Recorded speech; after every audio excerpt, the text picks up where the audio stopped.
আমরা এই পর্যায়ে আমাদের workers participation in the companies profit এই টপিকসটা নিয়ে একটু কথা বলতে চাই। এটি কভার করছে আমাদের লেবার ল এর 23 to 232 number section. First of all, এই ওয়ার্কার্স প্রফিট পার্টিসিপেশন এখানে তিনটা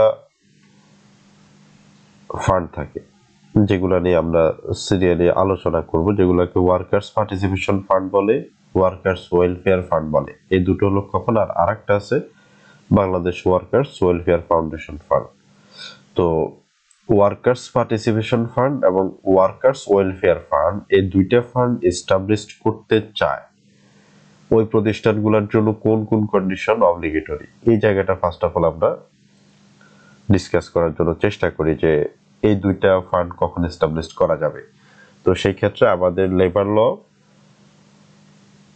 আমাদেরকে যে কন্ডিশন দিল, ফার্স্ট অফ অল ওই কোম্পানির ফ্রেড অফ ক্যাপিটাল থাকতে হবে অ্যাটলিস্ট 1 crore টাকা। তাহলে আমরা যেই প্রতিষ্ঠানে একটা ওয়ার্কার্স পার্টিসিপেশন ফান্ড এবং ওয়ার্কার্স ওয়েলফেয়ার ফান্ড এস্টাবলিশ করতে চাচ্ছি, ওই কোম্পানির ফ্রেড অফ ক্যাপিটাল অ্যাটলিস্ট 1 কোটি টাকা হতে হবে, এটা অবলিগেটরি। দেন হলো তাদের পার্মানেন্ট অ্যাসেট আর ওর্থ অ্যাটলিস্ট 2 কোটি টাকা। তাহলে কোন একটা প্রতিষ্ঠানের ফ্রেড অফ ক্যাপিটাল যদি হয় 1 কোটি টাকা এবং তার পার্মানেন্ট অ্যাসেট যদি হয় 2 কোটি টাকা, তাহলে সে অ্যাপ্লিকেশন করতে পারবে। এবং can the government apply this to other companies? Yes, the government can extend this to other companies through an official notification. এখন সাপোজ আমার একটা কোম্পানি আছে, তাদের ফ্রেড অফ ক্যাপিটাল এবং পার্মানেন্ট অ্যাসেট এইখানে যে কন্ডিশন দিয়েছে সেটা মিট আপ করতেছে না। সাপোজ আমার পার্মানেন্ট অ্যাসেট 2 কোটি আছে বাট আমার ফ্রেড অফ ক্যাপিটালটা একটু কম আছে, অথবা আমার ফ্রেড অফ ক্যাপিটাল 1 কোটির বেশি আছে বাট পার্মানেন্ট অ্যাসেটটা কম আছে, তখন সেই ক্ষেত্রে আমি কি ওয়ার্কার্স পার্টিসিপেশন ফান্ড অথবা ওয়ার্কার্স ওয়েলফেয়ার ফান্ড এস্টাবলিশ করতে পারবো কিনা, সেটা গভর্নমেন্টের একটা অথরিটি দেওয়া আছে। গভর্নমেন্ট অ্যাপ্লিকেশন করার পর গভর্নমেন্ট সেটাকে যাচাই বাছাই করবে এবং অফিসিয়াল নোটিফিকেশনের মাধ্যমে সেটাকে তারা ইনফর্ম করবে যে আলটিমেটলি করতে পারবে কিনা। মানে এই দুটো কন্ডিশনের বাইরে একটা সুযোগ রাখা আছে, অপরচুনিটিস দেওয়া আছে। দেন হলো special rules for export oriented foreign investment industry.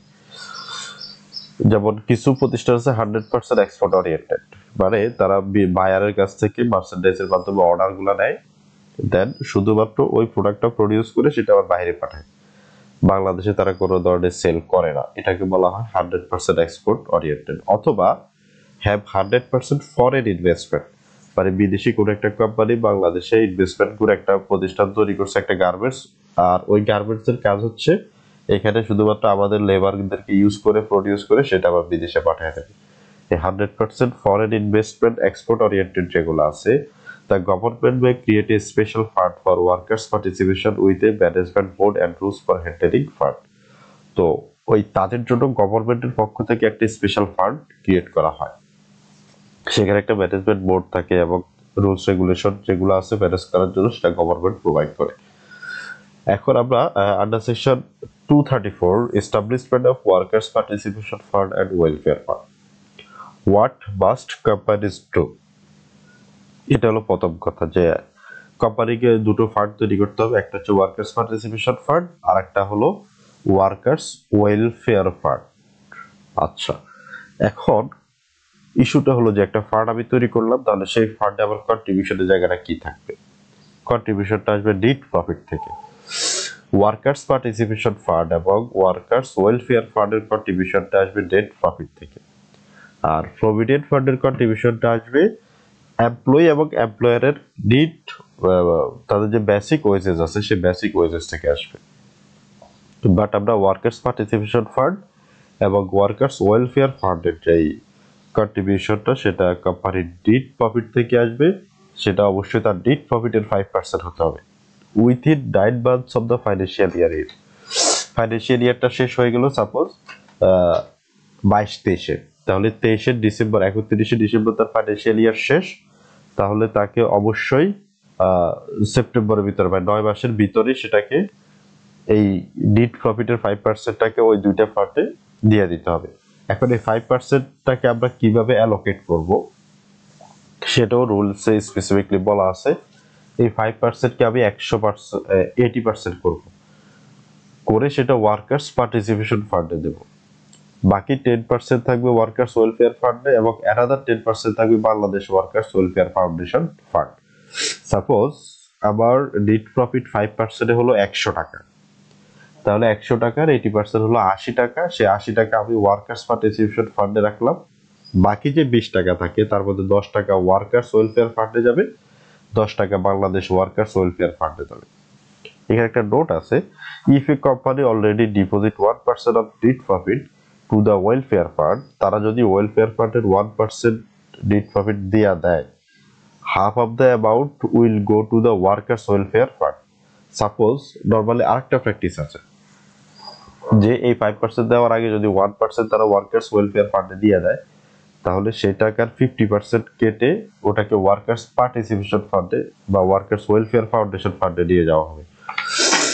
এরপর হলো when the funds consider allocated, এই যে টাকাটা আমরা কখন অ্যালোকেট করব। The money deposited in this fund is considered allocated at the start of the next year. মানে আমরা যে ইয়ারে এই টাকাটা দিলাম, ডিপোজিট হলো, ঠিক তার নেক্সট ইয়ারের প্রথম দিনে সেটাকে অ্যালোকেট করা হবে। ম্যানেজমেন্ট অফ দ্য ফান্ড, তাহলে আমি এই যে workers participation fund welfare fund establish করলাম, সেগুলোকে আমাকে ম্যানেজ করতে হবে। একটা ম্যানেজমেন্ট বোর্ড লাগবে, সেই ম্যানেজমেন্ট বোর্ড নরমালি আমরা বোর্ড অফ ট্রাস্টি বলি। তো সেই বোর্ড অফ ট্রাস্টের নাম্বার কতজন থাকবে সেটা স্পেসিফিকলি বলা আছে যে 2 members nominated by the workers, 2 members nominated by the company management। তাহলে ওয়ার্কার্স যারা আছে তারা অথবা তাদের যদি কোনো ইউনিয়ন থাকে, সিবিএ থাকে, ট্রেড ইউনিয়ন থাকে, লেবার ইউনিয়ন থাকে, সেইখান থেকে 2 জন আসবে, আর ম্যানেজমেন্ট কোম্পানির পক্ষ থেকে 2 জন আসবে।